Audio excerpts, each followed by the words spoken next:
So what is fostering failure? At its most basic, it's a system of creative leadership.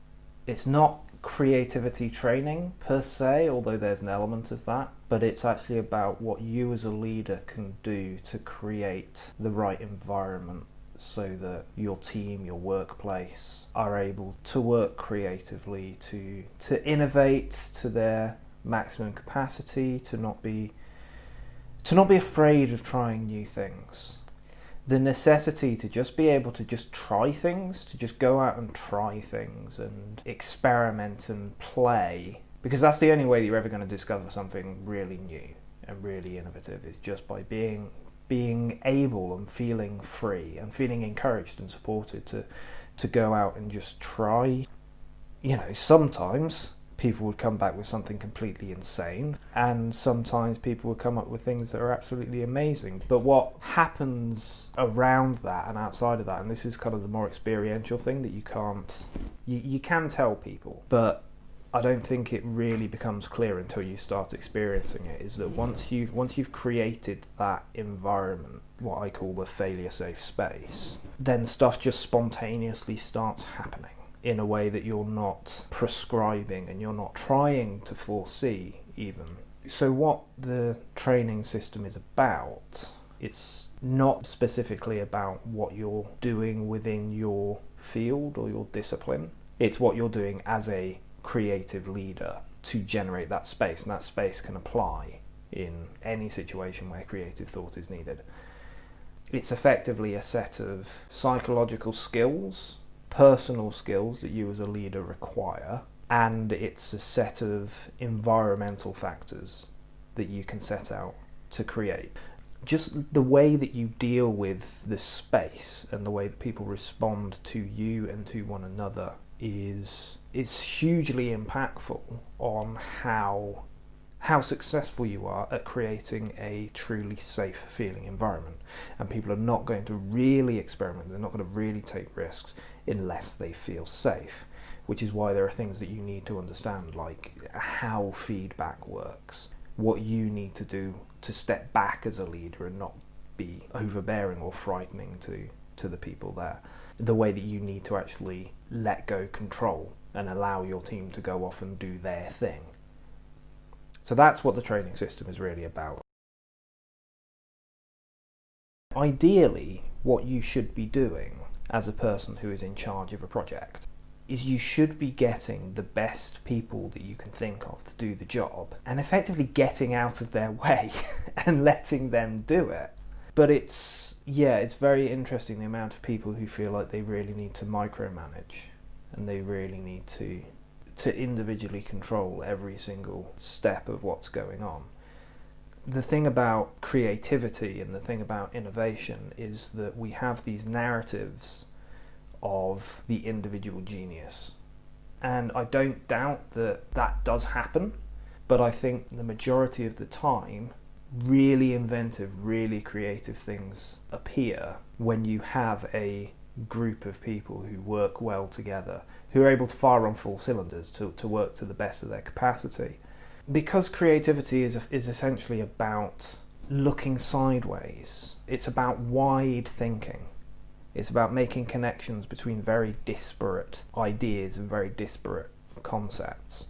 And there's only so far that one person's head can go. But the great thing about having more than one person is that when person A has reached the end of their thought process, then there's a good chance they trigger something in person B. And then person B triggers something in person C, and so on and so.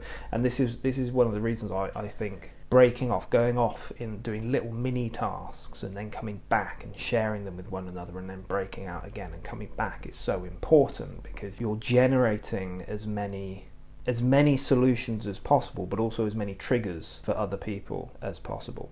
And I think that can occasionally be a scary thing, because it involves a lot of trust.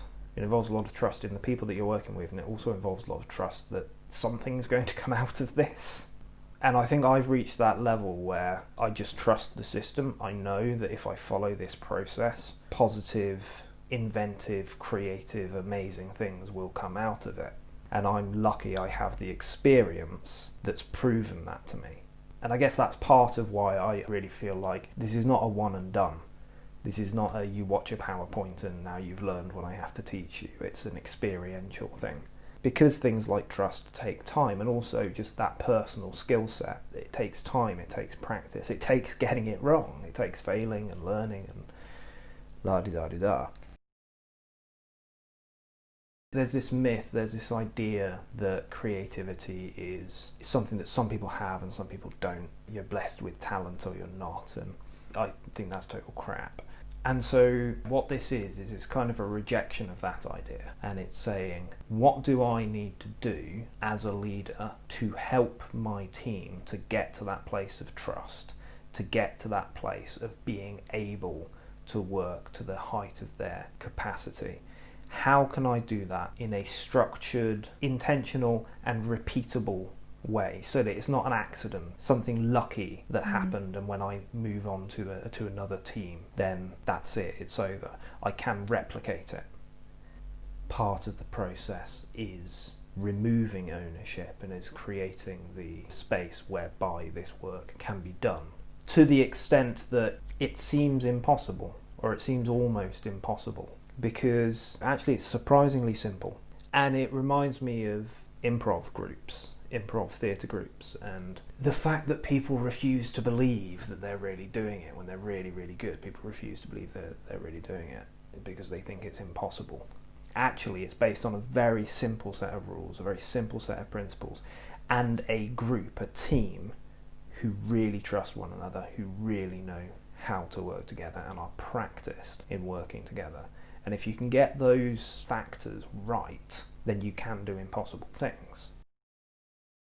I maintain to this day that it's the most valuable thing that I've done, because it's taught me lifelong skills, things that I can apply going forward forever as far as I can imagine.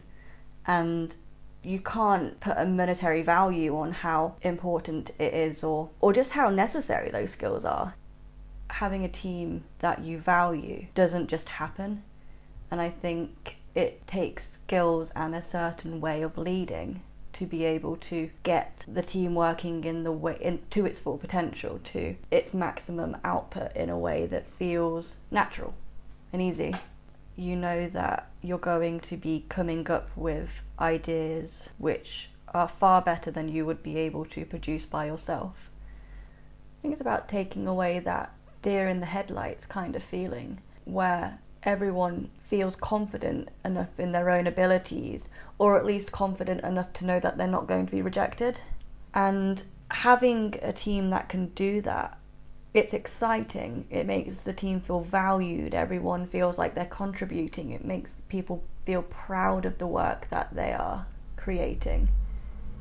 I don't think you can consider creativity as a singular thing. It's more of a collaboration. It's more of a reaction, which causes then a chain reaction. But it's not something that is just pulled out of your head. It's a reaction to the world around you. And then if you can know how to utilize that, if you can know how to create a space that fosters that takes all of those bits and gives you a space where you can draw on it and push it as far as you want to, then it creates really exciting and interesting things. You just got to embrace it. A really important part of that is collaboration. Creating a space where everyone is confident in voicing their ideas, so you get a truly collaborative experience rather than either one person dominating the talk or everyone being too scared to speak up at all.